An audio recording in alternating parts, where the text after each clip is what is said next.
Hey there! How's it going? In this lesson, I want to answer a great question I got from one of my English learners. The question is, what's the difference between may and might? These two words seem really similar, don't they? So in this lesson, I'm going to tell you how they're different, when to use them, and when to actually use a completely different word altogether. So let's start with may. May is used almost exclusively to ask for permission. In grade school, you're supposed to ask your teacher for permission to go to the restroom. So you say, "Teacher, may I go to the restroom?" But the fact is, most students don't say may. Only the really polite ones. It's more polite to say may, but most students will say, "Can I? Can I go to the bathroom?" Okay. Some people would say, well, that's not correct because that means, are you physically able to go to the bathroom? But you know what? We know what you mean is, may I? Could you grant me permission to go to the restroom? Don't say that though. That sounds really formal and sarcastic actually.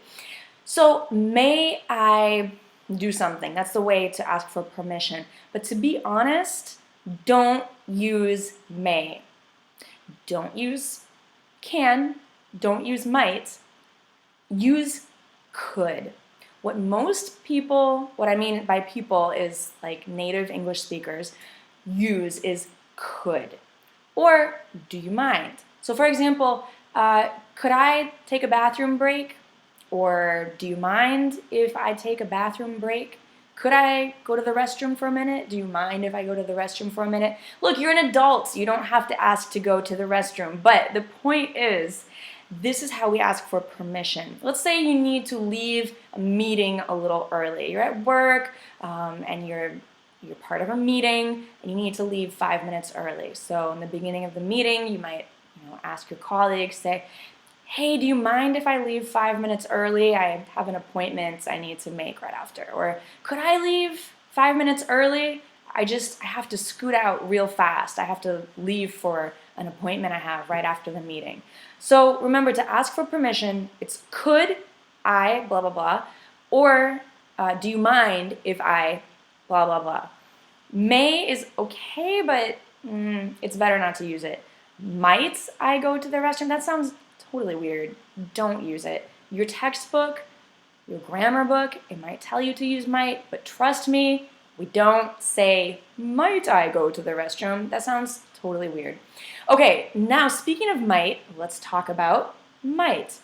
Might is to talk about the possibility of doing something, like the very small possibility of doing something.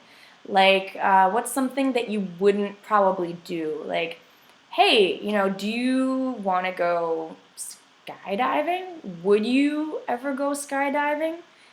If you're not planning on going skydiving, you could say, well, yeah, I might someday, maybe. You could replace might with maybe. Like, maybe I'll go skydiving someday. I think more people are using maybe to express a small chance or to express doubts. Of course, there's other options like, I don't think so, or that's unlikely, or that's not very likely. So my point is, may and might are both words that are not very in fashion in English right now. So your question about what's the difference between may and might is not even relevant. I mean, it's a good question. I'm glad that, a learner asked that question, but we really don't use those words that much. One other point about may and might, if you choose to use them, is that they're both modal verbs. What that means is we don't use to between may and another verb.